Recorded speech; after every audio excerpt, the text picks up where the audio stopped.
Assalamualaikum warahmatullahi wabarakatuh. Melanjutkan bahasan kita Sahih Hadis Qudsi, dan kita akan membahas insyaAllah pada pagi ini judul baru, siapa yang suka berjumpa dengan Allah maka Allah pun suka berjumpa dengannya. Dan seperti biasa saudaraku seiman, saya berusaha coba dulu memberikan penjelasan masalah judul, baru kita akan masuk ke rincian bahasan. Tentu saja kalau seseorang di antara kita merindukan untuk bertemu dengan seseorang, manusia, mungkin karena kedudukannya di diri kita, mungkin karena kita mencintainya, menyayanginya, menghormatinya, atau berharap sesuatu yang bernilai bagi kita dari dia, mungkin materi secara dunia, atau apa saja, atau mungkin kenyamanan pada saat ngobrol atau bertemu dengan orang tersebut. Saya yakin teman-teman sekalian, kita akan selalu merindukan untuk bertemu sama orang itu. Kapan saja, di mana saja, bahkan tempatnya jauh pun kita siap untuk pergi ke sana. Ini kurang lebih rasionalnya kalau kita menyukai untuk bertemu dengan seseorang. Maka bagaimana kalau seseorang itu rindu bertemu dengan Sang Pencipta Allah, Tuhannya, yang menciptakan dia, yang telah membuat atau menciptakan kedua matanya, hidungnya, bibirnya, lidahnya, giginya, rambutnya, kulitnya.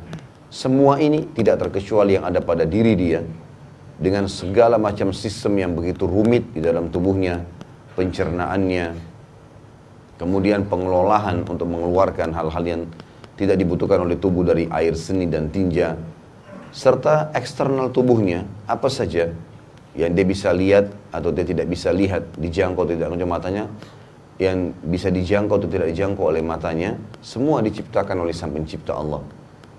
Maka bagaimana kalau kita bertemu dengan Allah Subhanahu wa taala? Kalimat bertemu di sini bisa bermakna dua kata para ulama. Orang bertemu di dunia dengan Sang Pencipta Allah dengan cara mematuhi dan mengerjakan perintah-perintahnya, itu sama dengan bertemu. Seperti kasus misalnya seseorang hadir sholat. Di dalam hadis yang sahih disebutkan, Nabi SAW bersabda, bila seorang hamba membaca Al-Fatihah, Alhamdulillahi Rabbil Alamin, maka Sang Pencipta Allah akan menjawabnya langsung, mengatakan, Hamadani abdi, hambaku memujiku. Berarti ada komunikasi dan pertemuan dengan Sang Pencipta Allah, tanda kutip di sini, walaupun belum terlihat dengan panca indera kita. Kemudian kita mengatakan Ar-Rahmanir Rahim, maka Allah mengatakan Athna alayya abdi, hambaku memuji-mujiku. Malik Yaumiddin, raja yang berkuasa pada hari kiamat nanti. Maka Allah menjawab Majadani abdi, hambaku memposisikan aku pada tempatku yang paling layak. Iyyaka na'budu wa iyyaka nasta'in, hanya kepadamu kami menyembah, tunduk, patuh, cinta, ini semua makna sembah. Dan hanya kepadamu kami meminta tolong. Allah langsung menjawab, hadza li wa li abdi, ini milikku dan milik hambaku. Artinya penyembahan hanya kepada Allah, permintaan tolongan kepada Allah ini milik hamba. Ihdinas siratal mustaqim, tunjukkanlah kami jalan yang lurus. Siratal ladzina an'amta alaihim, jalan orang-orang yang telah engkau berikan nikmat kepada mereka, maksudnya keimanan dari para nabi-nabi, dari para syuhada, orang-orang mati syahid, daripada orang-orang siddiq yang jujur, dan orang-orang saleh.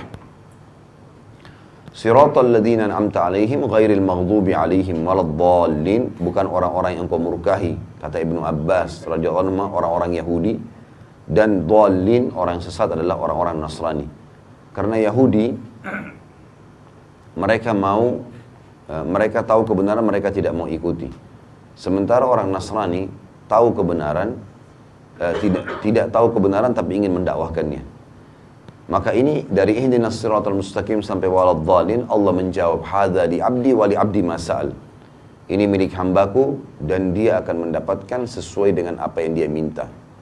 Kita ada respon dari Sang Pencipta Allah. Kita tahu juga dalam Islam ada namanya doa, kita berdoa kepada Allah. Berapa banyak doa yang kita ucapkan diterima oleh Allah SWT. Dan kita harus garis bawahi, yang Allah tidak terima atau belum dikasih oleh Allah, mungkin karena belum memenuhi syarat, itu sangat sedikit. Karena mayoritas permintaan kita diberikan oleh Sang Pencipta Allah. Allah sudah sebutkan dalam Al-Quran, A'udzubillahi minasyaitonirrajim wa atakum min kulli ma sa'altumuh. Dan Allah memberikan semua yang kalian inginkan. Kata ulama tafsir, yang dimaksud dengan Allah berikan semuanya, kebutuhan sehari-hari. Tiap hari kita butuh oksigen, dapat. Tiap hari kita butuh cahaya untuk mata, dapat. Tiap hari telinga kita menangkap suara, bisa kita bedain mana suara yang keras, mana suara yang lembut. Kita jadi tahu instruksi apa yang sedang disampaikan kepada kita oleh orang-orang, permintaan apa. Kemudian kita punya lisan yang bisa membedakan mana asam, mana manis, mana pedas dalam waktu yang seketika. Hidung kita bisa membedakan mana bau wangi, bau busuk dalam waktu yang seketika. Tangan kita bisa menjamah membedain mana panas, mana dingin, mana kasar, mana lembut dalam waktu seketika. Kaki kita bisa melangkah kemana saja kita inginkan. Semua ini kebutuhan terpenuhi. Dan kita kadang-kadang kalau lapar, hanya mengatakan lapar. Tiba-tiba kita bisa dapat makanan, tinggal memilih dan mengunyah. Tugas manusia memilih dan menikmati. Milih makanan, saya mau bakso, saya mau gado-gado, saya mau ini, saya mau itu. Lalu kemudian dia tinggal makan, nikmati. Selebihnya bukan tugas dia. Diambil alih lagi oleh Sang Pencipta Allah. Begitu lewat ke tenggorokan kita, udah selesai. Kita nggak pernah tahu mana makanan yang jadi kotoran, mana makanan yang akan jadi nutrisi tubuh kita. Kita nggak pernah kelola. Bayangkan Bapak Ibu sekalian kalau kita harus mengelola sendiri satu piring nasi yang kita masukkan, yang ini jadi nutrisi, kita harus kelola dulu. Kemudian yang ini akan jadi kotoran. Bahkan saya yakin kalau kita tahu ada yang akan jadi kotoran dari satu piring nasi itu, kita tidak akan memakan yang jadi kotoran. Tapi kuasa Sang Pencipta Allah terlibat dalam kehidupan kita sehari-hari dan kita harus peka. Tidak mungkin semua itu terjadi tanpa ada pengurus yang pengawas. Ya. Dan itu Allah Subhanahu Wa Taala sudah mengajarkan kepada kita dengan kalimat mulia, La ilaha illallah. La ma'budu bihaqqin illallah. Tidak ada Tuhan, pencipta, pemilik, pengawas, penguasa, pemusnah di langit dan di bumi kecuali Allah. Maka tentu seseorang pekah dengan masalah-masalah seperti ini. Dia tahu dia sedang berhubungan dengan Sang Pencipta Allah. Mungkin yang Allah belum kasih pada saat dia minta mau menikah dengan seseorang, atau dia mau buka usaha A, atau dia mau bayar utang ini, mungkin Allah belum kasih di situ karena ada juga syarat yang belum terpenuhi. Misal dia minta yang haram kah? Misal memang masih banyak dosa yang menghambat itu sehingga dia harus bersihkan dulu dosanya, kemudian baru diterima. Ada poin-poin yang sudah diajarkan secara syariat berhubungan dengan masalah itu. Maka interaksi kita dengan Sang Pencipta Allah di dunia sudah ada, bukan tidak ada. Dan seluruh fenomena di sekitar kita ini luar biasa. Allah Subhanahu Wa Taala sudah memberikan gambaran kepada kita dengan banyak ayat-ayatnya. Coba kita tadabburi beberapa ayat teman-teman sekalian.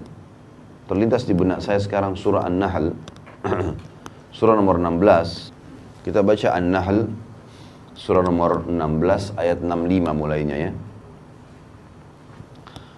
Kita lihat bagaimana Sang Pencipta Allah memperkenalkan dirinya kepada kita dan menjelaskan kalau kita sebenarnya bisa berinteraksi dengan Allah setiap saat. Dimulai dengan ayat 65, A'udzubillahi minasyaitonirrajim. Wallahu anzala minas samaa'i ma'an fa ahya bihil arda ba'da mautiha. Inna fi dzalika laayatan liqaumin yasma'un. Allah lah satu-satunya yang telah menurunkan dari langit air hujan. Dan dengan air itu dihidupkannya lah bumi sesudah mati. Siapa orang di antara kita teman-teman yang tidak bisa lihat air hujan? Selama hidup kita sering kita lihat bagaimana bisa air sebanyak itu ya, turun, dan ada waktu dia turun, ada waktu dia berhenti, dan kita manusia tidak punya campur tangan sama sekali di situ. Bahkan kita cuma tahu kalau hujan berlindung darinya, kalau panas kita malah berharap turun hujan. Allah satu-satunya yang telah mengaku itu teman-teman, dan belum pernah ada yang mengaku itu. Pawang hujan pun hanya bisa mengatakan dia berusaha. Itu pun di waktu tertentu, di tempat tertentu saja, dengan menggunakan tenaga-tenaga jin, dengan kesyirikan kepada Allah. Tapi Sang Pencipta Allah menurunkan hujan dari langit dan menghidupkan bumi yang telah mati, maksudnya kering. Sesungguhnya pada yang demikian itu, fenomena turunnya hujan, benar-benar terdapat tanda-tanda kebesaran Tuhan bagi orang-orang yang mau mendengarkan, mau belajar, mau berenungi masalah itu. Ayat 66-nya. Wa inna lakum fil an'ami la'ibrah nusqikum mimma fi butunihi min baini fadhin min baini farthin wa damin labanan khalisan sa'igan lisyaribin. Maaf, saya ulangi. Wa inna lakum fil an'ami la'ibrah nusqikum mimma fi butunihi min baini farthin wa damin labanan khalisan sa'igan lisyaribin. Dan sungguhnya pada binatang ternak, kambing, sapi, unta, benar-benar terdapat pelajaran bagi kalian. Kami memberikan kalian minum dari apa yang berada dalam perut hewan ternak tersebut berupa susu yang bersih antara kotoran dan darah. Jadi susunya sapi, susunya kambing itu lewat di antara kotorannya dia dengan darahnya. Kok bisa keluar susu yang rasanya enak, baunya nyaman, ya, juga berfungsi bagi anggota tubuh, padahal dia lewat di antara darah yang bau dan kotor juga dengan kotoran. Kata Allah, yang mudah untuk ditelan bagi orang-orang yang meminumnya. Susu kita bisa lihat tiap hari, tahu dia ada nutrisi tubuh kita. Dari mana itu? Oh, dari hewan yang diperah. Baik hewannya siapa yang ciptakan? Susunya siapa yang buat? Ya. Ayat 67 Allah lagi memperkenalkan dirinya. Wa min thamaratin nakhili wal a'nabi tattakhiduna minhu sakaran wa rizqan hasana. Inna fi dzalika laayatan liqaumin yaqilun. Dan dari buah kurma dan anggur kalian buat minuman yang memabukkan dan rezeki yang baik. Artinya ada yang kalian lakukan hal haram dari situ, dan ada juga yang kalian makan sementara dia masih halal. Rezeki yang baik. Kurma dan anggur kalau dibiarkan beberapa hari terbuka di sebuah tempat atau ditaruh dalam tanah, maka dia akan beralkohol, jadi minuman keras, dan itu tidak boleh dalam Islam. Tapi Allah memberikan gambaran kepada kita, masuk dalam kehidupan kita. Orang melakukan itu pun haram, memabukkan, dan juga memakainya dalam bentuk buah segar. Semua itu tanda-tanda kebesaran. Allah sebenarnya yang menciptakan buah itu dasarnya. Sesungguhnya pada demikian itu benar-benar terdapat tanda kebesaran Allah bagi orang yang mau memikirkan. Ayat 68-nya, wa auha rabbuka ilan nahli anittakhidhi minal jibali buyutan wa minasy syajari wa mimma ya'rishun. Dan Tuhanmu mewahyukan kepada lebah, buatlah sarang-sarang di bukit-bukit, di pohon-pohon kayu, dan di tempat-tempat yang dibikin manusia. Karena surah ini berbicara masalah lebah, surah An-Nahl. Maka ini ayat 68 ini adalah penyebab kenapa surah ini dinamakan surah An-Nahl. Dan subhanallah, lebah ini hewan yang luar biasa, Bapak Ibu sekalian. Tidak pernah ada lebah kita temukan di tempat sampah. Tidak pernah. Pasti tempatnya yang bagus. Di pohon-pohon yang wangi, sari bunganya banyak. Nggak ada di sampah. Lebah nggak ada di sampah. Dan lebah itu termasuk hewan yang tidak pernah mengganggu hewan lain. Tetapi dia kalau diganggu, dia bisa mematikan. Makanya Nabi SAW memberikan perumpamaan orang mukmin seperti lebah. Dia kalau makan, dia makan yang bagus-bagus saja, yang halal, yang berkualitas. Kalau dia memberi yang terbaik. Dia berikan madu dari perutnya, gitu kan. Dan kalau dia hinggap di sebuah tempat, dia tidak merusaknya. Orang mukmin kalau datang selalu menjadikan kebaikan pada dirinya dan pada sekitarnya. Dan Allah memerintahkan lebah tersebut disuruh buat sarang-sarang di bukit-bukit dan pohon-pohon kayu dan tempat-tempat dibikin manusia. Sarang-sarangnya ini sebuah keajaiban tersendiri. Bagaimana di situ bisa diletakkan madu yang kita tahu madu itu bobotnya sangat berat. Ayat 69 Allah menjelaskan apa yang diperintahkan kepada lebah tersebut. Thumma kuli min kulli thamarati fasluki subula rabbiki dhulula. Yakhruju min butuniha syarabun mukhtalifun alwanuhu fihi shifa'un linnas. Inna fi dzalika laayatan liqaumin yatafakkarun. Kemudian kami perintahkan juga kepada lebah, makanlah dari tiap-tiap macam buah-buahan dan tempuhlah jalan Tuhanmu yang telah dimudahkan bagimu. Kata ulama tafsir, maksudnya tempuh jalan yang dimudahkan itu adalah lebah itu berkelompok-kelompok. Ada lebah khusus ditugaskan oleh lebah-lebah itu dengan izin Allah. Dan saya pernah lihat sendiri cuplikannya. Bagaimana dia khusus untuk mencari lokasi-lokasi yang ada sari bunga yang baik. Dan setelah itu dia kembali ke sarangnya menyampaikan ke teman-temannya dan sangat detail. Saya lihat cuplikannya sendiri. ilmuwan-ilmuwan kita manusia dengan izin Allah tentunya coba menangkap lebah-lebah itu. Mereka pelajari lalu dijepit, lalu dikasih tanda cat di atas badannya. Kalau lebah-lebah ini akan terbang dan dibiarkan terbang, kemudian diletakkan kamera yang luar biasa, sensitif sekali, bisa ikut dengan lebah itu. Jadi lebah itu kemana? Kamera itu ada, jadi kita seperti menonton lebah ini sedang terbang. Lalu dia jalan jauh sekali sampai dia temukan sari-sari bunga yang banyak di gunung-gunung, di lembah-lembah. Kemudian dia setelah dapat, dia nggak ngambil sari bunga itu, padahal sari bunga itu makanan favoritnya dia. Dia pulang, kemudian dia sampaikan ke teman-temannya di sarang. Dan uniknya diperlihatkan di situ, bagaimana lebah itu memberikan gambaran kepada teman-temannya tentang jarak dan tempat sari bunga itu. Dengan cara menggoyang-goyangkan badannya dengan hitungan tertentu dan sayapnya ke arah barat, ke arah timur. Kata para ilmuwan, ini kalau kita ikutin secara ilmiah dan diikutin oleh para ilmuwan tersebut, tempatnya tepat. Seperti orang yang sedang memberikan isyarat ke arah timur sekian kilometer, ke arah barat sekian, dan seterusnya. Dan ditemukan sari bunga itu betul-betul ada. Dan ini tidak mungkin model hewan seperti lebah yang kecil, kemudian punya pemahaman seperti ini kalau memang tidak ada Tuhannya.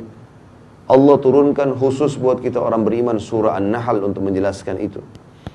Lalu kata Allah, setelah dikatakan, dan tempuhlah jalan Tuhanmu yang telah dimudahkan bagimu, dari perut lebah itu keluar minuman atau madu yang bermacam-macam warnanya. Ada madu putih, madu hitam, madu coklat, madu merah. Dan di dalam madu itu terdapat obat yang menyembuhkan bagi manusia. Dan Nabi SAW mengatakan dalam sebuah hadis yang sahih, kalau kesembuhan terdapat di 3 pengobatan. Yang paling pertama Nabi sebutkan, konsumsi madu. Dan ini saran saja teman-teman sekalian. Sehat atau sakit, jangan pernah tinggalkan madu minimal 1 sendok 1 hari. Cari madu yang asli, konsumsi. Baik itu dicampur ya, di air atau mungkin dikonsumsi secara langsung. Bahkan kalau saya pribadi menggunakan cara minum teh pun saya nggak pakai gula lagi, madu. Minum kopi pun pakai madu. Ya. Kalau apapun air putih dicampur dengan madu, itu sangat baik. Ya. Apalagi kalau madu asli yang memang kadar gulanya bisa dikatakan kecil sekali atau bahkan tidak ada, manisnya manis alami, maka itu sangat bagus. Karena Allah bilang obat untuk manusia. Sebagian ulama bahkan mengatakan makna tafsir ayat ini adalah obat untuk semua penyakitnya. Kata Nabi SAW, kesembuhan ada di 3, dikonsumsi madu, dibekam, ya, mengeluarkan darah dengan cara dikop darah kotor, dan itu tepatnya tanggal paling bagusnya tanggal 17, 19, dan 21 dari bulan Hijriah. Terlebih lagi kalau Bapak Ibu ikutin dengan puasa Ayyamul Bid 13, 14, 15 dari bulan Hijriah, kemudian yang pahalanya sama dengan puasa setahun ya. Kata Nabi SAW, puasa 3 hari setiap bulan pahalanya sama dengan setahun. 2 hari setelahnya, tanggal 17-nya bekam, atau tanggal 19 atau tanggal 21. Sebagaimana kata Nabi SAW, sebaik-baik waktu berbekam adalah 17, 19, dan 21. Lalu kemudian yang ketiga kai. Kai itu menggunakan besi panas. Lalu kata Nabi SAW, tapi aku tidak menyarankan umatku menggunakan kai. Atau jadikan riwayat yang lain, jadikanlah kai sebagai pengobatan terakhir. Dan kai artinya besi dipanaskan lalu dikagetkan di tempat yang sedang sakit. Biasanya mungkin ini orang stroke membutuhkan ini. Kalau di zaman Nabi SAW dulu pernah Sa'ad bin Mu'adz radhiyallahu anhu, sahabat Nabi yang mulia, yang pada saat beliau meninggal dunia, kata Nabi SAW, arsy Allah goncang, karena dekatnya dengan Sang Pencipta Allah. Itu sempat daerah wilayah dadahnya atau sekitar dadahnya kena panahnya orang Quraisy, dan beberapa urat-urat sarafnya putus. Maka ngeluarin darah terus non-stop. Ya, zaman dulu nggak ada kayak zaman sekarang. Sekarang ada dokter bedah segala macam bisa dijahit. Zaman dulu nggak bisa. Maka Nabi SAW pun memanaskan besi lalu menempelkan di lukanya Sa'ad, ya, untuk memberhentikan darah tersebut. Tapi saksi bahasan kita adalah masalah madu. Ya. Sesungguhnya pada demikian itu benar-benar terdapat tanda-tanda kebesaran Tuhan bagi orang-orang yang mau memikirkan. Ayat 70. Wallahu khalaqakum thumma yatawaffakum wa minkum man yuraddu ila ardhalil umri likay la ya'lama ba'da ilmin syai'a. Innallaha alimun qadir. Allah menciptakan kalian semua. Kemudian dialah yang mewafatkan kalian. Enggak ada siapapun di antara kita teman-teman, mau sehat, mau sakit, mau muda, mau tua, mau pejabat, mau orang biasa, laki-laki, perempuan, anak kecil, orang tua, mati pada saatnya. Dan di antara kalian ada yang dikembalikan kepada umur yang paling lemah atau sudah pikun. Ada di antara kita dibiarkan sampai tua, agar dia atau supaya dia tidak mengetahui lagi sesuatu yang pernah diketahuinya, untuk membuktikan kelemahan manusia. Tadinya dia mungkin penghafal Al-Quran mungkin, atau hafalannya banyak, atau seorang yang banyak aktivitasnya. Allah biarkan dia sampai umur 100 tahun, 120 tahun, pikun, lupa semuanya. Sesungguhnya Allah maha mengetahui lagi maha kuasa. Kemudian ayat 71, Wallahu faddala ba'dakum ala ba'din fil rizq. Faman ladhina fuddilu biraddi rizqihim ala ma malakat aymanuhum fahum fihi sawa' afa bi ni'matillahi yajhadun. Dan Allah melebihkan sebagian kalian dari sebagian yang lain dari hal rezeki. Ada kaya, ada miskin, ada pas-pasan, ya. Tetapi orang-orang yang diberikan rezekinya, ada di antara mereka tidak mau memberikan rezeki mereka kepada budak-budak yang mereka miliki. Atau maksudnya di sini adalah orang-orang di sekitarnya, agar mereka sama merasakan rezeki itu. Maka mengapa mereka mengingkari nikmat Allah? Mengapa setelah kaya dari miskin tadinya sekarang tidak mau membantu orang lain? Ayat 72. Wallahu ja'ala lakum min anfusikum azwajan wa ja'ala lakum min azwajikum banina wa hafadhatan wa razaqakum minat tayyibat afa bil batili yu'minuna bi ni'matillahi hum yakfurun. Allah lah yang telah menjadikan dari istri kalian jenis kalian sendiri, dari manusia, buat kita condong, dan menjadikan bagi kalian dari istri kalian itu anak-anak dan cucu-cucu, dan memberikan rezeki dari yang baik-baik, makanan, minuman. Contohnya kata ulama, rezeki yang baik adalah Allah membuat kita tidak suka dengan bau busuk, warna yang busuk atau warna yang sudah sangat tua, buram, ya. Buah-buahan misalnya kalau makin segar, makin bagus warnanya, makin segar buahnya, kita makin tertarik untuk beli. Sedikit ada rusaknya kita tidak mau. Kata ulama itu makna tafsir Allah memberikan rezeki kalian dari yang baik-baik. Allah buat kita tidak suka kalau sudah busuk, walaupun tadinya bagus. Apel misalnya, masih segar kita tertarik beli. Namanya juga apel pada saat dia rusak, tapi kita nggak mau menyentuhnya. Maka mengapa mereka beriman kepada yang batil? Mengapa mereka masih yakin ada Tuhan selain Allah? Masih minta ke patung, pohon, banyak bukti-bukti. Dan mengingkari nikmat Allah. Ayat 73. Wa ya'buduna min dunillahi ma la yamliku lahum rizqan minas sama' ma la yamliku lahum rizqan minas samawati wal ardi syai'an wa la yastati'un. Dan mereka menyembah selain Allah sesuatu yang tidak dapat memberikan rezeki kepada mereka sedikit pun dari langit dan bumi, dan tidak berkuasa sedikit pun jua. Mereka menyembah semua tidak ada kemampuannya, pohon lah, jimat lah, nggak ada gunanya, nggak ada andilnya di langit dan di bumi. Yang terakhir ayat 74, fala tadribu lillahil amsal innallaha ya'lamu wa antum la ta'lamun. Maka jangan pernah kalian mengadakan sekutu-sekutu bagi Allah.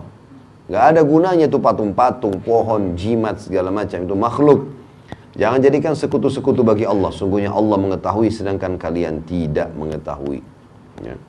Tentu ini teman-teman sekalian, saksi-saksi bahasan tentang masalah kemahabesaran Allah subhanahu wa ta'ala. Kita sekarang pindah ke surah Ar-Ra'd.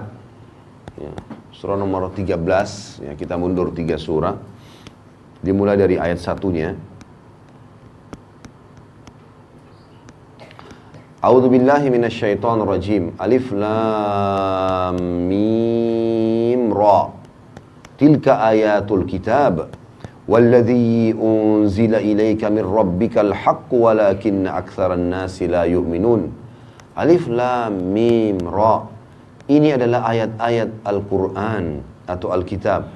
Dan kitab yang diturunkan kepada Muhammad dari Tuhanmu adalah benar. Ini bukan kata-kata manusia. Allah yang menurunkan dan sedang komunikasi dengan kita. Akan tetapi kebanyakan manusia tidak mau beriman kepadanya. Tidak mau baca, nggak mau tahu artinya, nggak mau renungi maknanya, nggak mau amalkan isinya. Lalu Allah perkenalkan yang telah menurunkan kalamnya, perkataannya, hukum-hukumnya dan pernyataannya adalah Allah Al-Quran ini bukan mainan, termasuk yang sedang kita baca sekarang. Allah perkenalkan dirinya di ayat 2-nya. Allahul ladzi rafa'as samawati bighairi 'amadin tarawunaha, thumma istawa 'alal arsh, wa sakhara asy-syamsa wal qamar, kullun yajri li ajalin musamma, yudabbirul amra yufassilul ayati la'allakum biliqa'i rabbikum tuqinun. Allah lah yang telah meninggikan langit tanpa tiang sebagaimana yang kalian lihat. Langit yang kita lihat setiap saat, sebentar habis taklim pun keluar bisa kita lihat. Tidak ada tiangnya satupun. Kita mau ke negeri manapun di muka bumi ini sama. Bagaimana bisa ada bangunan tanpa tiang? Allah menjelaskan, Allah lah yang telah meninggikan langit tanpa tiang sebagaimana yang kalian lihat. Kemudian dia bersemayam di atas arsy-Nya, arsy di atas langit. Dan menundukkan matahari juga bulan. Maknanya menundukkan matahari adalah matahari selalu terlihat di pagi hari, bulan terlihat di malam hari. Rutin begitu. Masing-masing beredar hingga waktu yang telah ditentukan. Allah lah yang mengatur urusan makhluknya. Semua kita ini diatur oleh Allah. Menjelaskan tanda-tanda kebesarannya, seperti turunnya ayat yang sedang kita tadabburi ini, supaya kalian meyakini pertemuan dengan Tuhan kalian. Garis bawahi kalimat terakhir ini ya. Supaya kalian meyakini pertemuan dengan Tuhan kalian. Karena bahasan kita berhubungan dengan masalah itu. Siapa yang rindu bertemu dengan Allah, Allah rindu bertemu dengannya. Ini semua Allah turunkan supaya kita sadar, oh bumi ini hanya sebentar kita laluin. Oh di sini ada hukum-hukum Allah, ada pencipta, ada pengawas. Di akhirat kita akan bertemu dengannya. Dan kita akan mendapatkan balasan surga kalau kita patuh dan neraka kalau kita durhaka. Setelah menjelaskan masalah langit, Allah menjelaskan di bumi yang kita huni ini. Ayat 3-nya. Wa huwal ladzi maddal arda wa ja'ala fiha rawasiya wa anhara wa min kulli thamarati ja'ala fiha zawjayn itsnain yughshil laila an-nahar inna fi dzalika laayatin liqaumin yatafakkarun. Dan dialah Tuhan yang membentangkan bumi. Bumi sampai terhampar, kita bisa bercocok tanam di dalamnya, membangun bangunan di atasnya, berjalan di atasnya, mengambil hasil tambangnya. Itu makna membentangkan bumi. Dan menjadikan gunung-gunung dan sungai-sungai padanya. Kita kadang-kadang cuma lihat gunung kagum. Oh ini gunung bagus ya, besar ya, ajaib. Ada laharnya, ada juga gunung-gunung yang penuh dengan pohon-pohonan ya. Sungai-sungai yang kita bisa lihat setiap saat. Dan menjadikan padanya semua buah-buahan berpasang-pasangan. Allah menutupkan malam kepada siang. Maksudnya buah berpasang-pasangan adalah, sebagian ulama tafsir bilang, ada yang manis dan ada yang kecut ya. Tidak semuanya sama rasanya. Ada yang besar, ada yang kecil. Ada yang warnanya gelap, ada yang warnanya terang ya. Ada yang panjang, ada yang pendek. Itu maknanya berpasang-pasangan agar menunjukkan kemahabesaran Allah ya. Allah menutup malam kepada siang yang tiap hari kita lihat. Bagaimana bisa siang hilang dan malam hilang seketika begitu saja? Sesungguhnya pada demikian itu terdapat tanda-tanda kebesaran Allah bagi kaum yang mau memikirkan. Ayat 4-nya, jadi ingat sini Allah ingatkan yang mau memikirkan, artinya orang yang mau belajar. Wa fil ardi qita'un mutajawiratun wa jannatun min a'nabin wa zar'un wa nakhilun sinwanun wa ghairu sinwanin yusqa bima'in wahidin wa nufaddilu ba'daha ala ba'din fil ukul. Inna fi dzalika laayatin liqaumin yaqilun. Dan di bumi itu terdapat bagian-bagian yang berdampingan dan kebun-kebun anggur. Maksudnya berdampingan, ada daratan, ada lautan ya. Bersebelahan. Ada lereng, ada lembah, ada gunung ya. Tempat yang rendah, tempat yang tinggi, seperti itulah. Dan kebun-kebun anggur, tanaman-tanaman dan pohon kurma yang bercabang dan tidak bercabang, disirami dengan air yang sama. Kami melebihkan sebagian tanaman itu atas sebagian yang lain tentang rasanya. Sama-sama airnya, sama-sama tanahnya, di lokasi kebun yang sama, tapi hasilnya tidak sama, beda. Allah menunjukkan kalau itu memang sengaja Allah lakukan untuk menjadi pelajaran buat kita. Beda rasanya, beda bentuknya. Kata Allah, padahal airnya sama, tanahnya sama. Sesungguhnya pada demikian itu terdapat tanda-tanda kebesaran Allah bagi kaum yang mau berfikir. Ayat 5-nya. Wa in ta'jab fa'ajabun qawluhum a'idha kunna turaban a'inna lafi khalqin jadid. Ulaika alladhina kafaru bi rabbihim wa ulaikal aglalu fi anakihim wa ulaika ashabun nari hum fiha khalidun. Jika ada sesuatu yang kalian herankan, maka yang patut mengherankan adalah ucapan mereka, maksudnya orang-orang kafir Quraisy ya. Apabila kami telah menjadi tanah, apakah kami sesungguhnya akan dikembalikan menjadi makhluk yang baru? Orang-orang itu yang kafir kepada Tuhannya, dan orang-orang itulah yang dilekatkan belenggu nanti di lehernya di akhirat, dan mereka itu penghuni neraka, mereka akan kekal di dalamnya. Saksi bahasan kita tadi adalah bagaimana Allah Subhanahu wa taala memperkenalkan dirinya yang luar biasa di sini ya. Baik, kita masuk teman-teman sekalian. Itu tadi semua rincian dari judul kita, dan saya katakan di muka bumi ini sudah jelas-jelas ada pertemuan dengan Allah Subhanahu wa taala dan interaksi dengannya. Baik itu dengan doa, dengan sholat kita, dengan doa kita ya. Dengan kita baca kitab Al-Qur'annya yang turun dari langit, memahami apa yang disampaikan oleh Rasulnya Muhammad SAW tentang hukum halal haram, panduan hidup, mana makanan, mana minuman, mana pakaian, mana pendapatan, mana pergaulan yang boleh dan tidak boleh. Semua itu menandakan memang ada interaksi dan berjumpa dengan Allah. Maknanya di sini tanda kutip adalah merasakan dan mengetahui keberadaannya. Sementara di akhirat kita pasti akan interaksi dengan hisab. Allah akan menghisab kita. Tidak ada seorang pun yang lewat kecuali dihisab oleh Allah SWT ya. Sampai ada di antara nabi-nabi pun yang akan dihisab oleh Allah SWT. Dihisab di sini artinya Allah SWT akan bertanya padanya, seperti dalam surah Al-Maidah tentang Nabi Isa alaihissalam ya. Dalam surah Al-Maidah itu di akhir ayatnya, coba kita lihat surah nomor 5 ya. Allah menjelaskan tentang Nabi Isa alaihissalam di ayat 116. Al-Maidah surah nomor 5 ayat 116. A'udzu billahi minasyaitonir rajim. Wa idh qala Allah ya Isa ibn Maryam a anta qulta lin-nasi ittakhiduni wa ummi ilahaini min dunillah qala subhanaka ma yakunu li an aqula ma laysa li bihaqq in kuntu qultuhu faqad alimta ta'lamu ma fi nafsi wa la a'lamu ma fi nafsik innaka anta 'allamul ghuyub. Dan ingatlah, dan makna ingat artinya pelajarilah.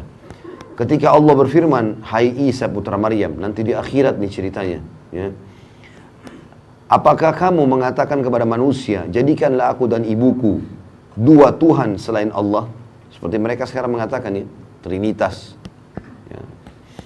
Maka Isa menjawab alaihissalam, maha suci engkau, tidaklah patut bagiku mengatakan apa yang bukan hakku mengatakannya. Jika aku pernah mengatakan, maka tentulah engkau mengetahui apa yang ada pada diriku, dan aku tidak mengetahui apa yang ada pada diri engkau. Sesungguhnya engkau maha mengetahui perkara-perkara yang gaib. Ayat 117-nya, ma qultu lahum illa ma amartani bihi an i'budullaha rabbi wa rabbakum wa kuntu alaihim syahidan ma dumtu fihim falamma tawaffaitani kunta antar raqiba alaihim wa anta ala kulli syai'in syahid. Aku tidak pernah mengatakan kepada mereka kecuali apa yang engkau perintahkan kepada aku untuk mengatakannya, yaitu sembahlah Allah, Tuhanku dan Tuhan kalian. Dan aku menjadi saksi terhadap mereka selama aku berada di antara mereka. Maka setelah engkau wafatkan aku, engkau lah yang mengawasi mereka dan engkau maha menyaksikan atas segala sesuatu. Jadi Allah Subhanahu wa ta'ala menghisab, menanya gitu kan pada hari kiamat. Kalau nabinya saya ditanya begini, bagaimana dengan kita? Ini utusannya Allah. Kenapa kok bisa ada di antara pengikutmu hai Isa yang mengaku kau sebagai Tuhan dan ibumu? Apa kau bilang sama mereka itu? Enggak pernah ya Allah. Ya, aku tidak mengucapkan kecuali apa yang kau perintahkan kepada aku agar sembah Allah satu dan jangan sekutu bersamanya. Lalu Nabi Isa berkata di ayat 118, in tu'adzibhum fa innahum ibadu wa in taghfir lahum fa innaka antal azizul hakim. Jika engkau menyiksa mereka, maka sesungguhnya mereka adalah hamba-hamba engkau. Dan jika engkau mengampuni mereka, maka sesungguhnya engkau lah yang maha perkasa lagi maha bijaksana. Maka Allah pun merespon.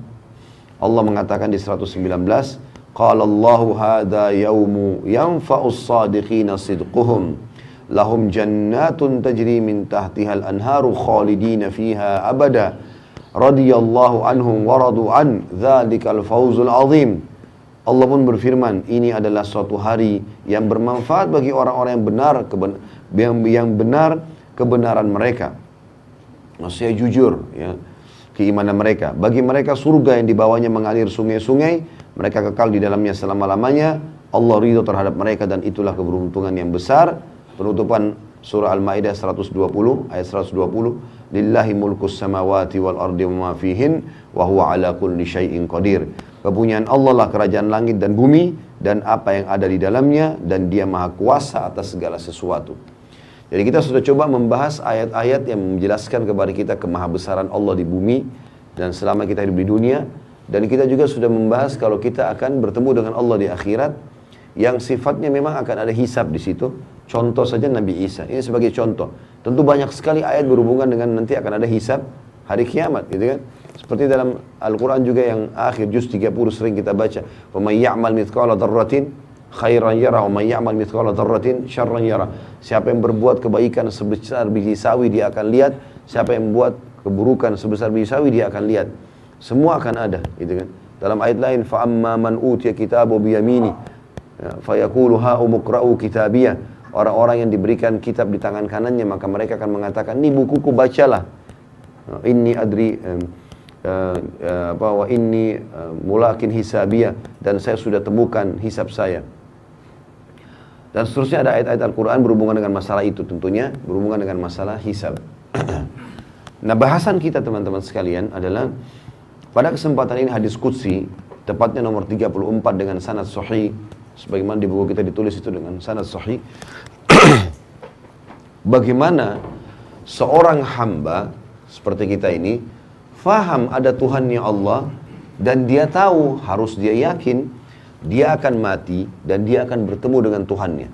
Akan ada hisab hari kiamat. Setelah dia lolos hisab, kalau amal baik semua dia akan masuk surga, dan surga benar ada. Begitu pula dengan neraka ada. Kata Nabi SAW dalam sebuah hadis yang sahih, siapa yang mengucapkan asyhadu an la ilaha illallah wahdahu la syarikalah, aku bersaksi tidak Tuhan yang berhak disembah kecuali Allah, wa anna Muhammadan abduhu wa rasuluh, dan Muhammad adalah hamba juga utusannya, wa anna Isa abdullahi wa rasulih, dan Isa adalah juga hamba juga utusan Allah, bukan Tuhan. Wa kalimatu alqaha ila Maryam wa ruhun min, dan dia juga yakin kalau Maryam menerima firman Allah pada saat akan membuatnya hamil Isa alaihissalam, dan ruh Allah yang Allah ciptakan langsung seperti yang Allah ciptakan juga untuk Adam alaihissalam, maka ditiupkan kepada Maryam. Wa anna jannal haq wa anna nara haq, bahwasanya surga benar, neraka juga benar ada. Adkhalahullahu al-jannah ala ma kana alaihi min amal, maka Allah akan masukkan dia ke dalam surga sesuai dengan kadar amal yang telah dia lakukan. Jadi ada di sini poin keyakinan ada surga dan ada neraka. Dan ini teman-teman sekalian janji. Sebagaimana, dan Allah tidak akan bukan janji. Sebagaimana kita di dunia ini punya kehidupan, di akhirat ada kehidupan. Sebagaimana malam dan siang berpasang-pasangan, lapar dan kenyang berpasangan, laki-laki perempuan berpasangan, muda tua berpasangan, hidup mati berpasangan, dunia akhirat berpasangan. Jadi betul-betul di sana ada kehidupan. Dan pada saat seseorang yang antara kita meninggal, tinggal dia tunggu ajalnya datang, semuanya akan terbuka. Hijab antara dia dengan amal-amalnya akan terbuka. Dia jadi tahu, oh ternyata ini loh histori hidup saya. Dari saya lahir sampai saya mati. Ini loh amal-amal yang saya kerjakan. Semua dipaparkan oleh Sang Pencipta Allah Subhanahu wa Ta'ala. Di antaranya hadis ini menjelaskan masalah itu. Saya bacakan. Dari Abu Hurairah radhiyallahu anhu, Rasulullah sallallahu alaihi wasallam bersabda, Allah Subhanahu wa Ta'ala berfirman, "Idza ahabba 'abdi liqa'i, ahbabtu liqa'ah, wa idza kariha liqa'i, karihtu liqa'ah." Hadis ini riwayat Bukhari. Jika hambaku suka berjumpa denganku, maka aku pun suka berjumpa dengannya. Dan jika dia benci berjumpa denganku, maka aku pun benci berjumpa dengannya. Ulama menjabarkan hadis ini mengatakan memiliki banyak makna. Di antara maknanya adalah kalau seorang hamba berusaha mendekatkan diri kepada Allah di dunia, walaupun dengan upaya yang kecil, dia misalnya tadinya tidak sholat, mulai dia sholat. Dia tadi tidak pernah sedekah, mulai dia sedekah. Baru memulai, seperti orang yang baru sekolah SD, masih kecil, baru memulai belajar, maka Allah sudah langsung merangkulnya. Sebagaimana jelaskan dalam hadis yang lain. seseorang hamba mendekatkan diri kepadaku satu jengkal, maka aku satu hasta. Dia satu hasta, aku satu ya, depah ya, atau lengan. Jadi kalau kita satu jengkal, Allah satu siku. Kita satu siku, dia satu lengan. Artinya upaya sedikit saja, baru kita mulai sholat, ada ketenangan jiwa. Kita rutinitaskan sholat itu, lebih dekat terasa dengan Allah. Lebih peka, oh ini nggak boleh Allah larang, oh ini boleh. Lebih dekat lagi, kita terus ibadah, kita akan lebih suka menangis, rindu dengan akhirat. Sampai pernah ada jemaah bilang sama saya, Ustaz, saya muncul pada jiwa saya perasaan, rasanya rindu sama Allah, pengen mati segera aja. Perasaan ingin segera mati ini, bukan karena dia, ya bosan dengan dunia, atau karena lagi lagi stres di dunia. Enggak. Memang karena dia merasa, loh ini kebenaran. Saya tuh akan mati, dan mati saya akan ketemu dengan Tuhan saya. Mungkin ini kebahagiaan. Lalu untuk apa berlama-lama di dunia? Dan ini sebenarnya subhanallah muncul dalam jiwa para sahabat. Makanya setiap kali Nabi SAW menjelaskan tentang masalah jihad, masalah mati syahid, mereka selalu di saf pertama. Dan cuma penyampaian, cuma lisan. Seperti Bapak Ibu dengar sekarang. Ini buku kan bisa Bapak Ibu baca sendiri. Saya cuma datang bacain, tapi ada sesuatu yang kita rasakan dalam hati. Ada getaran-getaran iman, oh iya ya, oh ternyata begitu ya. Jadi kita lebih merasa dekat sama Allah. Baru sedikit kita upaya. Kalau makin kita rajin, maka makin luar biasa. Dan penutupan hadis kata Nabi SAW, Allah bilang, dan kalau dia dekatkan diri kepadaku dengan berjalan, aku akan berlari. Artinya memang bahasa yang sangat santun dari Sang Pencipta Allah. Sedikit kita paksakan diri ibadah teman-teman, luar biasa. Udah luar biasa. Dan subhanallah, hamba-hamba Allah yang faham tentang poin ini sangat luar biasa bagi mereka. Nggak ada lagi nilainya dunia ini.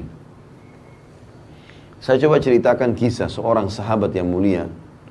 Namanya Abdullah bin Hudzafa al-Aslami radhiyallahu anhu. Abdullah bin Hudzafa ini jarang sekali orang tahu kisahnya. Tapi beliau punya satu hal, terutama pada saat menghadapi kematian, yang luar biasa. Dia pernah diutus menuju ke negeri Romawi untuk menyerang. Ternyata ditawan oleh Raja Romawi. Dan orang-orang Romawi sudah dengar, ini muslimin ini, kebanyakan orang-orang Arab Badui dari padang pasir, Jazirah Arab. Orang miskin, tidak banyak orang kaya di antara mereka. Nanti kalau dibanding orang-orang Romawi dulu, nggak ada kekayaan apa-apa mereka. Tadinya orang tidak ada yang lihat, dianggap orang bodoh, nggak bisa baca, nggak bisa nulis. Sekarang dengan masuk Islam, Islam membawa mereka menyebar ke seluruh dunia. Mereka jadi pemimpin. Dan yang luar biasa didengar oleh Kaisar, keyakinan orang Islam ini mengalahkan kokohnya gunung. Halal, haram. Asal dia sudah belajar, dan dia memang sudah yakin dengan itu, nggak bisa digoyahkan. Sampai mati pun. Maka Kaisar waktu tawan sahabat-sahabat ini, pimpinannya adalah Abdullah bin Hudzafa radhiyallahu anhu. Kata Kaisar, mana pimpinannya? Ini si Abdullah. Dipanggil sama Kaisar, di depan teman-temannya semua. Waktu itu kita perlu tahu teman-teman, Kaisar Romawi menguasai setengah dunia. Kekuasaannya ini bukan kayak cuma Indonesia saja. Seluruh setengah dunia ini dikuasai sama dia. Kerajaan Romawi dulu terkenal, Bizantium Romawi. Kata Kaisar, hai Abdullah, kalau kau mau pindah ke Nasrani, masuk agama Nasrani, saya akan kasih kau setengah kerajaanku. Sekarang kau langsung jadi raja. Teman-teman bayangkan kalau kita, ada orang punya 100 miliar, lalu dia bilang, saya kasih kamu 50 miliar, pindah agama. Ya. Mungkin orang-orang yang lemah imannya, 50 miliar, tadinya mungkin 1 juta pun susah dipegang. 50 miliar ini mengkhayal bagi dia. Pindah agama banyak. Bahkan orang banyak pindah agama karena Indomie. Hah? Di Indonesia kan ada begitu. Kasih sembako pindah agama. Atau memperjualbelikan agamanya, berkedok Islam tapi benci Islam. Banyak sekali di Indonesia. Luar biasa benci sama Islam. Macoin segala macam hal. Demi untuk dunianya. Berapa banyak? Abdullah bin Hudzafa ambil pelajaran teman-teman sekalian. Ditawarkan setengah kerajaan Kaisar. Datangkan saksi-saksi. Nih, saksi semua ini bukan main-main. Kamu bilang saya masuk Nasrani, setengah kerajaan. Dari Badui padang pasir orang miskin jadi raja langsung. Berdampingan sama Kaisar. Apa jawaban Abdullah? Kerajaan ditawarkan. Dan ini tidak main-main, serius. Akan dikasih kerajaan. Kata Abdullah, wahai Kaisar, jangankan setengah kerajaan Anda, seluruh kerajaan Anda, seluruh kerajaan Arab dan Ajam, Semua kerajaan di muka bumi ini, mau orang Arab, mau orang selain Arab, dan kerajaan Anda pun semuanya kalau saya dikasih untuk meninggalkan agama saya sekejap mata, sekedip mata saja, tarfata'in dalam bahasa Arabnya, tidak akan saya lakukan. Tidak bisa. Ini ngalahin kokohnya gunung, teman-teman sekalian, imannya luar biasa gitu. Sayangnya sebagian kita hanya seperti kerupuk, diketuk pecah, gitu. Maka waktu itu Kaisar ini punya anak perempuan, orang bule, ya. Kalau kita sekarang sering ucapkan begitu, yang terkenal kecantikannya, masih gadis, tinggi, putih, cantik, fitnah bagi laki-laki. Sampai banyak raja-raja waktu itu dan para perdana menterinya Kaisar, panglima-panglima perang berharap jadi suaminya perempuan itu. Terkenal sekali. Dikeluarkan oleh Kaisar, dulu di sebelahnya, "Hai Abdullah, setengah kerajaanku dan nikahi anakku." Ini juga plus lagi, dapat perempuan tercantik di dunia pada saat itu. Kata Abdullah dengan kalimat yang mungkin Kaisar tidak semudah itu memahaminya ya, tapi orang beriman harus bisa paham. Dia mengatakan, Anda menawarkan anak Anda perempuan ini ya, untuk digantikan dengan bidadari yang Allah janjikan untukku di surga. Artinya percuma, nggak mempan. Ya. Maka kata Kaisar, penjarakan orang ini. Instruksinya, jangan kasih makan dan minum. Nggak boleh makan dan minum. Teman-teman, kita kalau nggak makan 2 hari, 3 hari mungkin masih lapar, tapi masih bisa hidup lah. Tapi kalau nggak minum, ini nggak mudah nih. Dari pagi sampai malam kita nggak minum, sudah kering tenggorokan. 2 hari, 3 hari bisa meninggal ini. Jangan kasih makan dan kasih minum, di penjara. Dan Kaisar suruh penjaga-penjaga prajuritnya perhatikan. Kalau sudah lemes, sampaikan ke saya. 3 hari, 3 malam, nggak makan, nggak minum. Sampai dikatakan dalam kisah ini, Abdullah kepalanya mulai melemas. Condong ke kiri. Udah lemas gitu. Nggak ada minum, nggak ada makan. Lalu pada saat itu, kata prajuritnya Kaisar, sudah lemas. Kata Kaisar, masukkan babi dan khamr di penjaranya. Sekarang di babi. Ini bukan babi sembarang ya. Babi masakannya buat Kaisar. Jadi babi dengan bumbu yang wangi, nampan yang bagus, segala macam. Menggoda luar biasa. Dan dalam kondisi dia lapar. Kemudian khamr di kendi yang memang punya Kaisar. Tempatnya itu bukan sembarangan, dari emas. Taruh di situ. Subhanallah, sampai 3 hari ke depan, sampai daging babi itu menjamur, gak disentuh sama Abdullah. Padahal sudah mau mati. Gak bisa. Gitu. Kata prajuritnya, gak disentuh Kaisar. Sampai berjamur tuh babi. Panggil dia, panggil. 6 hari sekarang gak makan, gak minum. Ini luar biasa ini. Lalu kata Kaisar, kenapa kau gak makan dan minum? Kata Abdullah jawabannya, saya tahu dalam agama saya sekarang sudah halal tuh babi dan khamr. Karena saya akan mati kalau saya gak makan. Tapi demi Allah saya tidak akan biarkan kau menghina agamaku. Sama raja dunia dia ngomong ini. Saya demi Allah tidak akan membiarkan kamu menghina agamaku. Kaisar bilang, kalau begitu saya akan bunuh kamu. Tapi bukan bunuh biasa. Saya akan masukkan kamu ke minyak panas. Didatangkan periuk teman-teman sekalian, besar. Bisa nampung 10 orang laki-laki masuk ke dalamnya. Karena besarnya. Taruh minyak panas, dibakar. Mendidih minyak itu. Kata Kaisar, cemplungin satu persatu prajuritnya Abdullah. Jangan dia terakhir. Sekitar 30 orang. Begitu dilempar yang pertama teman-teman sekalian, dikatakan dalam riwayat kisah ini, dimasukin dalam hitungan detik tinggal tulangnya keluar. Karena panasnya minyak itu. Ya. Abdullah lihat nih. Satu dilempar, baju perangnya pun, kulitnya semua habis orang itu. Tinggal tulang, ngapung. Lempar yang kedua, begitu lagi. Yang ketiga, begitu lagi. Penuh dengan tulang-tulang manusia dan darahnya nih, minyak. Mendidih. Pas giliran Abdullah, dengan lemesnya lagi ditarik, netesin air mata Abdullah.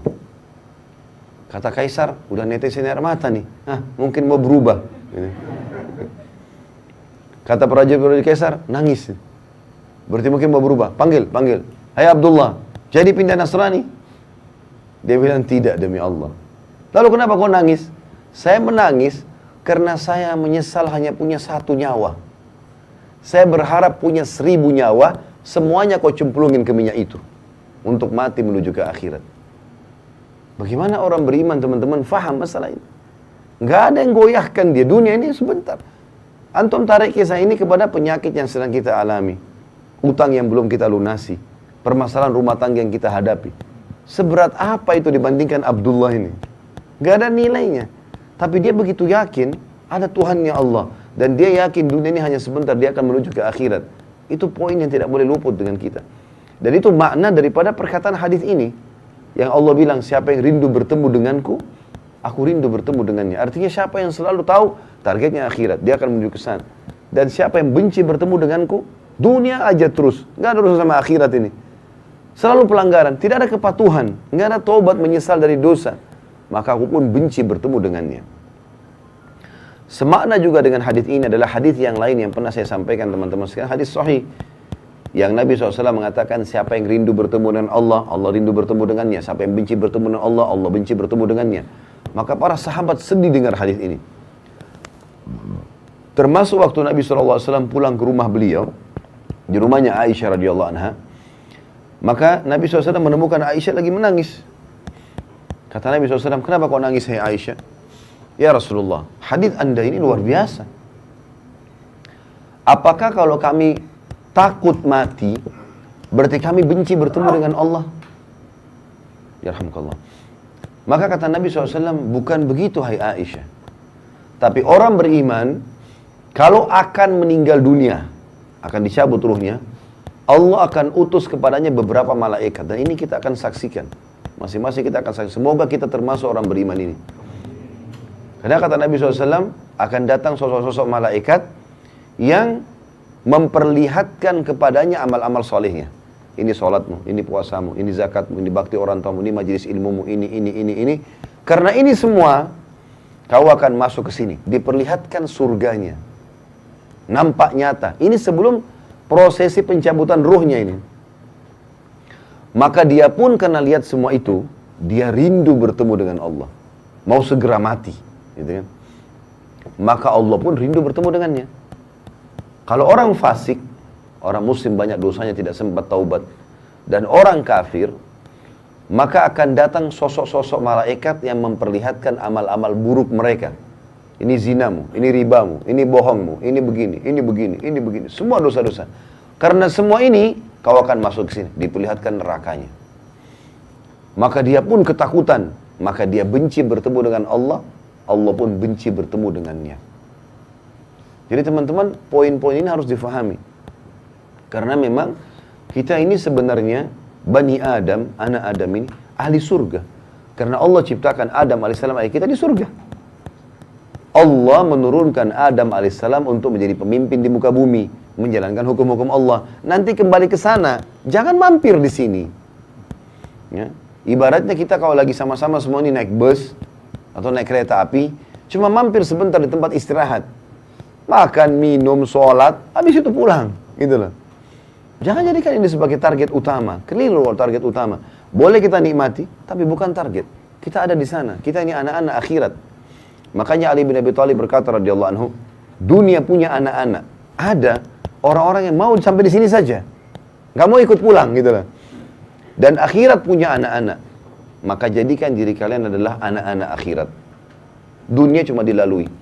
Sampai Nabi SAW mengingatkan kepada kita, perumpamaan aku dengan dunia ini seperti musafir yang sedang penat. Nabi gunakan istilah musafir.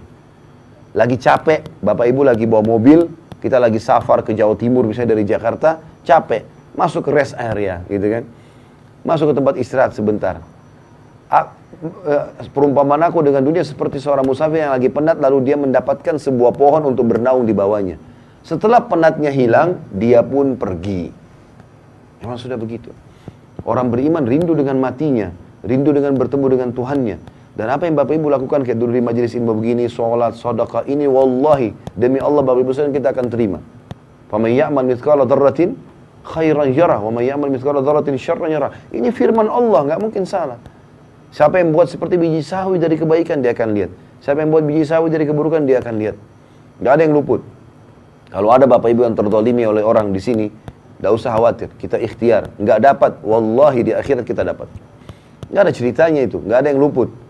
Di mahkamah Allah, enggak ada ceritanya main-main. Sampai dalam sebuah hadis yang lain, kata Nabi SAW, Allah berfirman, demi keperkasaanku dan keagunganku, tidak akan boleh penghuni surga masuk ke dalam surga selama masih ada penghuni neraka yang punya hak dari dia. Dan tidak akan pernah penghuni neraka masuk ke neraka selama penghuni surga masih punya hak dari dia. Misal contoh, kita beriman kepada Allah, sholat segala macam, tapi kita pernah zalimi orang kafir. Kita kan tidak boleh zalimi orang. Apalagi kalau kafir zimmi misalnya. Orang kafir di bawah naungan pemerintah Islam. Kita nggak boleh teman-teman sekalian, ini tetangga Nasrani, matiin aja lampunya. Tutup aja jalannya, kempesin mobilnya. Haram nggak boleh dalam Islam. Nggak boleh kita ganggu. Apalagi kalau sampai membunuhnya. Kata Nabi SAW, man qatala mu'ahadan lam yari raihatal jannah wa inna riha la tujitu min masirati arba'ina kharifa. Hadis Bukhari. Siapa yang coba-coba membunuh mu'ahad itu orang kafir di bawah naungan pemerintah Islam, atau ada perdamaian damai dengan umat Islam, gitu kan? Maka dia tidak akan mencium bau surga, dan baunya tercium dari jarak 40 tahun. Bau aja enggak, apalagi masuk ke dalamnya. Ini muslim loh. Enggak boleh sembarangan kita buat kekacauan ini, gitu. Enggak boleh kita ganggu mereka. Maka kita harus hati-hati teman-teman sekalian. Yang boleh diperangi hanya kafir harbi. Siapa itu kafir harbi? Orang kafir yang pakai baju perang keluar di medan perang mau memerangi umat Islam. Nah itu kita perangi. Itu pun diperangi apa kata Nabi SAW? Jangan bunuh perempuan, jangan bunuh anak-anak, jangan bunuh orang tua, jangan bunuh orang menyerah. Kalau dia sudah lepas senjatanya jangan ganggu. Dan kalau kalian harus membunuh, bunuhlah dengan cara yang santun. Tusuk mati, selesai. Nggak ada mutilasi, potong kupingnya, cungkil matanya. Nggak boleh. Nggak ada. Orang kalau nyerah lepas. Orang kalaupun dibunuh maka bunuh dengan cara yang baik. Nggak ada dalam Islam bakar. Wah apa segala, nggak bisa. Kalau ada orang Islam yang menggambarkan itu kebodohan mereka. Karena tidak faham hukum agamanya. Sampai kata Nabi SAW, tidak boleh membakar kecuali pemilik api. Allah SWT, nggak boleh kita menyiksa orang dengan bakar. Contoh itu. Jadi Islam datang dengan luar biasa di sini. Ya. Nggak boleh sembarangan. Nah kalau ada orang kafir kita pernah zalimi. Misal bawahan kita orang kafir. Udah deh nggak usah kasih gajinya kan kafir. Misal. Atau ganggu orang atau apalah ya. Yang tidak ada hubungannya sama kita, sama kita gitu. Tidak ada hubungannya dengan kesalahan orang lain di dia ya. Seperti kasus Myanmar. Orang-orang muslim banyak yang dibantai di sana. Apakah kita harus bunuh orang yang seagama yang membantu umat Islam di sini? Jawabannya tidak. Enggak boleh. Islam mengajarkan kita objektif. Yang dihukum yang melanggar di sana. Mau rame-rame ke Myanmar silakan. Indonesia jangan diganggu. Enggak ada hubungannya. Dan ini pernah terjadi subhanallah. Di zaman Sultan Muhammad Murad Al-Fatih yang terkenal, ya, yang dapat julukan Al-Fatih. 25 tahun bisa menembus benteng Konstantinopel, bagian Eropanya Turki. Yang kata Nabi SAW akan menembus benteng Konstantinopel. Orang Islam gitu kan. Sebaik-baik pemimpin pada saat itu, sebaik-baik pasukan pada saat itu Muhammad bin Murad rahimahullah. Beliau berhasil. Muhammad bin Murad ini, di masa kejayaan beliau, umat Islam dibantai oleh kaum Nasrani di Spanyol. Sampai ada dikenal dengan Mahkamah Taftish. Ya. Habis semua kerajaan Islam di sana. Dan bukan cuma itu. Pada disiksa, dibakar, dipotong-potong. Kalau Bapak Ibu ketik di Google sejarah tentang bagaimana pengusiran umat Islam dari Spanyol itu luar biasa gitu. Ya. Dan sangat kesulitan. Dan sampai sekarang teman-teman di Spanyol tahu tentang cerita itu tentunya. Ini teman-teman sekalian, pada saat itu terjadi, Sultan Muhammad Murad, khalifah yang kuat di Turki, dia keluarkan instruksi, semua Nasrani bunuh. Awalnya begitu. Tapi surat kerajaan tidak boleh keluar, diaplikasikan di lapangan, kecuali sudah lewat mufti. Muftinya pada saat itu kayak kita ketua MUI lah ya. Suratnya dikirim, kata Sultan Murad, bawa ke mufti. Tanya hukumnya. Saya tidak bisa terima umat Islam misalnya dibantai. Bantai juga di sini. Semua Nasrani bunuh. Siksa sebagaimana mereka siksa kita di sana. Gitu loh.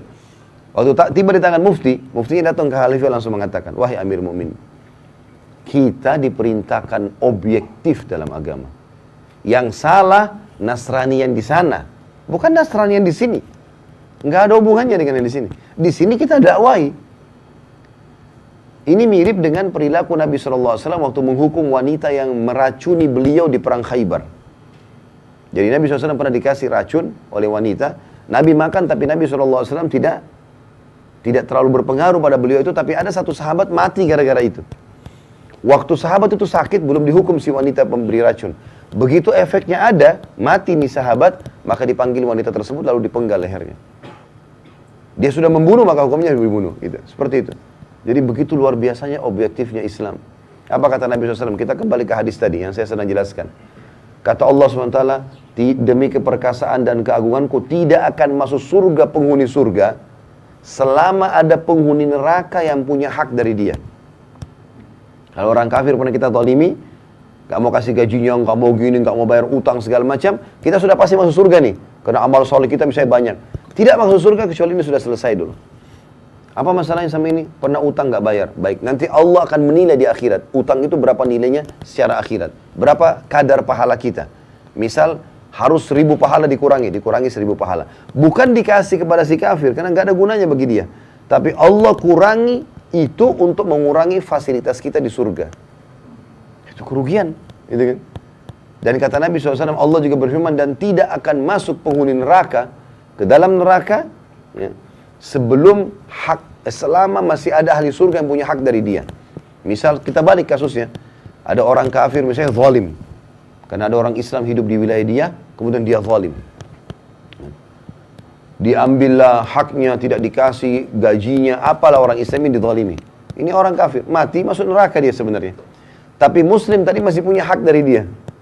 Kata Nabi SAW, Allah bilang tidak akan masuk penghuni neraka selama masih ada penghuni surga punya hak dari dia.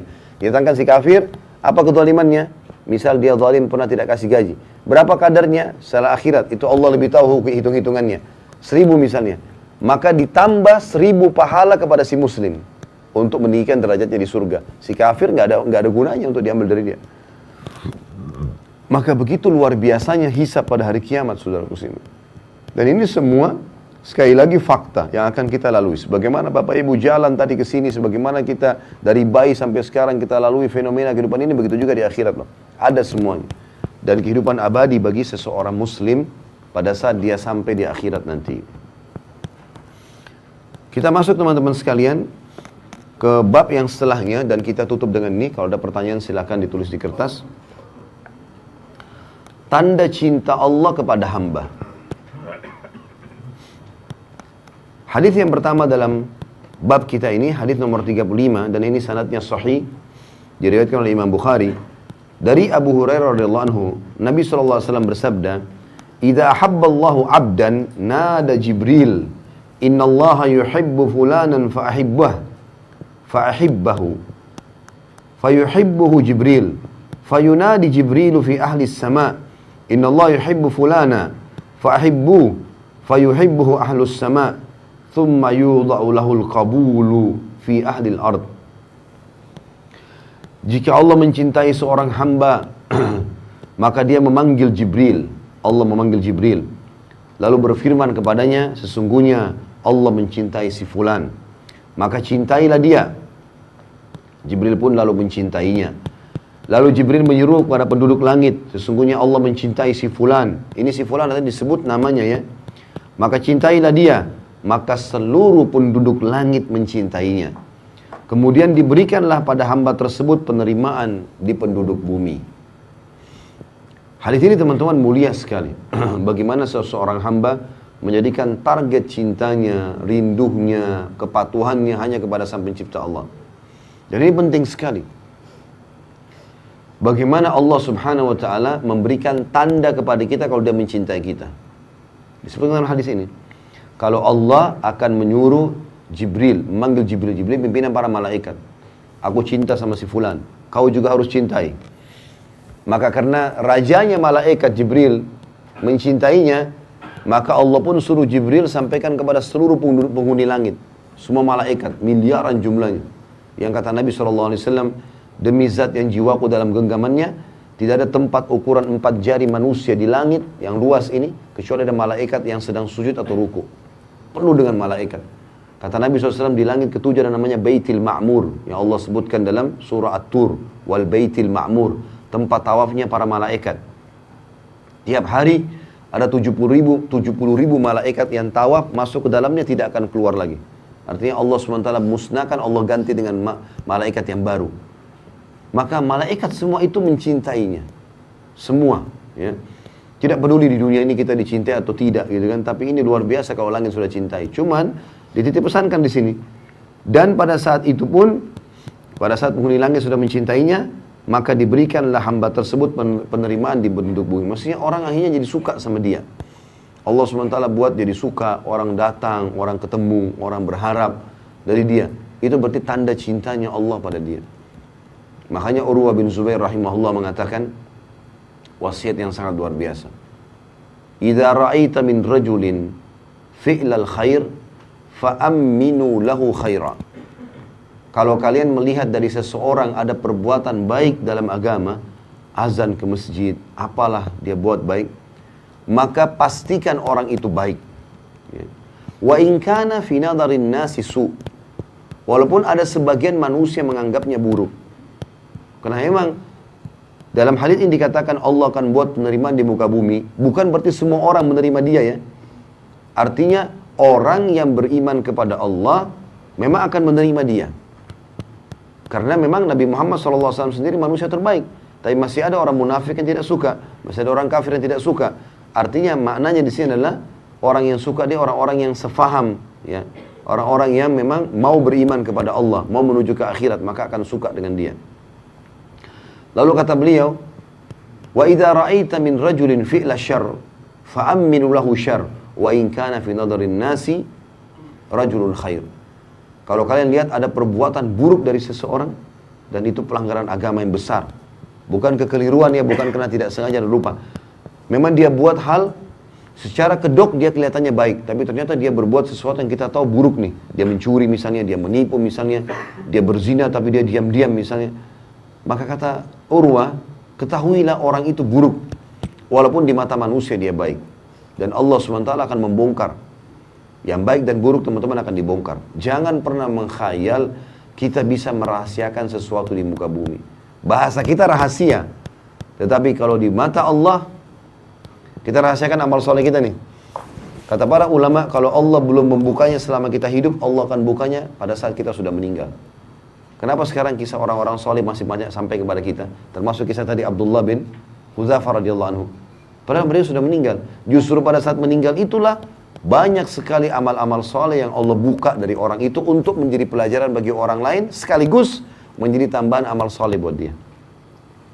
Atau pada saat dia meninggal, ada orang-orang yang sengaja menceritakan keburukannya, tapi memang dia baik, atau mencari-cari keburukan, bukan menceritakan keburukan, mencari-cari keburukannya, berarti Allah SWT mau kebaikan juga buat dia. Seperti kasus misalnya pernah ada riwayat, ada beberapa orang tabi'in datang kepada Aisyah berkata radhiyallahu anha, kenapa ada orang-orang, bagaimana pendapat anda dengan orang-orang yang menghina-hina ayah anda Abu Bakar dan juga Umar bin Khattab?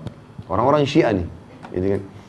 Maka kata Aisyah, saya tidak melihat kecuali Allah menginginkan kebaikan buat keduanya. Karena Allah menginginkan mereka mendapatkan tambahan pahala setelah mereka meninggal. Maka ini semua teman-teman harus difahami ya, berhubungan dengan masalah ini. Dan yang kita kejar adalah target cintanya Allah. Kalau teman-teman lagi menghadapi masalah seberat apapun, selama kita beristighfar kepada Allah dan mengakui kesalahan, dan selama kita berada di jalan Allah, gak usah khawatir. Gak usah khawatir. Akan berlalu semua. Fa inna ma'al usri yusra. Di setiap kesulitan akan ada kemudahan. Ya. Inna ma'al usri yusra. Di setiap kesulitan ada kemudahan. Jadi tidak mungkin luput dari situ. Yang jadi masalah kalau kita diberikan cobaan sama Allah, lalu kita tetap dalam kesalahan. Ini yang masalah teman-teman. Masalah ini. Kayak misalnya orang buat dosa. Allah kasih dia sumpek, sedih. Kemudian dia tetap dalam kemaksiatan. Lalu zina lagi. Mabuk lagi. Obat-obatan lagi. Jadi lari kepada hal yang salah. Maka makin terpuruklah dia. Makin hancur pokoknya. Makanya teman-teman kalau sudah merasa diri salah, segera istighfar kepada Allah. Taubat. Dan langsung masuk ke rel yang benar. Maka akan aman. Dan makna cinta di sini teman-teman sekalian. Sekarang kalau kita cinta pada seseorang, apa yang kita akan lakukan? Kita akan melakukan apa yang dia suka, kita akan memenuhi apa yang dia minta, dan kita akan menjauhi apa yang membuat dia marah, kan gitu. Allah mencintai dia, Allah akan selalu membuat dia puas, itu maknanya. Allah akan penuhi kebutuhannya, maafkan kesalahannya. Dan tentu makna sebaliknya, kalau kita dicintai oleh orang lain, kita akan temukan orang itu tulus, baik sama kita. Itu makna cinta. Yang terakhir adalah hadis 36 yang mau saya terakhir dalam bahasan kita pada pagi ini, insyaallah. Kita lanjutkan di kesempatan bulan depan lagi. Hadis sahih diriwayatkan oleh Imam Muslim dari Abu Hurairah radhiyallahu anhu, Rasulullah SAW bersabda, "Inna Allah idza habba 'abdan da'a Jibril, faqala inni uhibbu fulanan fa ahibbu." Qala fayuhibbu Jibril, thumma yunadi fis sama' fayaqul inna Allah yuhibbu fulanan fa ahibbu. Fayuhibbuhu ahlus sama'. Qala thumma yudha'u lahu al-qabulu fil ard. Wa idza abghada 'abdan da'a Jibril fayaqul inni ubghidu fulana fa abghidhu. Qala fayubghiduhu Jibril, thumma yunadi fi ahli as-sama' inna Allah yubghidu fulana fa abghiduhu. Qala fayubghiduhu thumma tudha'u lahu al-baghdha'u fil ard. Sesungguhnya Allah jika dia mencintai seorang hamba, dan ini target kita, bagaimana kita melakukan perbuatan yang Allah suka, jauhi apa yang Allah larang, kita akan dapat itu cintanya Allah. Maka Allah akan memanggil Jibril. D-nya diganti besar karena kata ganti Allah. Dia memanggil Jibril seraya berfirman, sesungguhnya aku, A-nya juga besar kata ganti Allah, mencintai fulan, maka cintailah dia. Perintah langsung Allah kepada Jibril, pimpinan malaikat, mencintai kita secara pribadi. Disebutkan namanya. Maka cintailah dia. Jibril pun mencintainya. Kemudian Jibril menyeru di langit, sesungguhnya Allah mencintai fulan, maka cintailah dia. Maka penduduk langit pun mencintainya. Kemudian diberikanlah untuknya penerimaan di bumi. Dan jika, ini tadi sudah kita jelaskan di sini, kita ambil potongan yang belum kita jelaskan tadi dan belum disebutkan di hadis yang pertama. Dan jika Allah membenci seorang hamba, sebaliknya, karena dosa yang bertumpuk-tumpuk, tidak mau taubat, pelanggaran demi pelanggaran, maka Allah memanggil Jibril seraya berfirman, sesungguhnya aku membenci fulan, maka bencilah dia. Maka Jibril pun membencinya, kemudian menyeru kepada penduduk langit, sesungguhnya Allah membenci fulan, maka bencilah dia. Maka mereka pun membencinya, kemudian diberikan untuknya kebencian di dunia. Maka orang-orang pun akan membencinya. Ya. Dan di sini makna orang membencinya adalah orang baik atau orang buruk semua membencinya. Kalau tadi orang yang Allah cintai, maka dia akan dicintai dan diterima oleh orang-orang baik di bumi. Orang buruk akan membencinya, tapi orang baik semua menyukainya. Tapi kalau orang buruk dan Allah benci, orang baik dan buruk membencinya semuanya. Kita akan temukan orang ini selalu bermasalah, baik orang baik atau orang buruk, ada saja masalahnya. Rusak rumah tangganya, anaknya jadi masalah, apa sajalah. Tempat kerjanya jadi kacau. Apalagi kalau memang dasarnya sudah buat dosa sama Allah, kemudian diulangi lagi dosa itu. Bukannya malah taubat, tapi dia mengulangi kesalahan demi kesalahan. Maka ini tentu teman-teman sekalian akan mendatangkan hal-hal yang berat bagi dia. Allahu a'lam. Tentu saya semoga Allah SWT menjadikan kita hamba-hambanya dicintai olehnya, dan juga dijadikan orang yang selalu istiqamah dalam kebaikan-kebaikan sampai kita meninggal insyaallah, dan semoga semua dosa kita diganti menjadi pahala dengan kemahamurahannya. Baik, begitu saja, mudah-mudahan bermanfaat. Subhanakallahumma bihamdika asyhadu an la ilaha illa anta astaghfiruka wa atubu ilaik. Wassalamualaikum warahmatullahi wabarakatuh.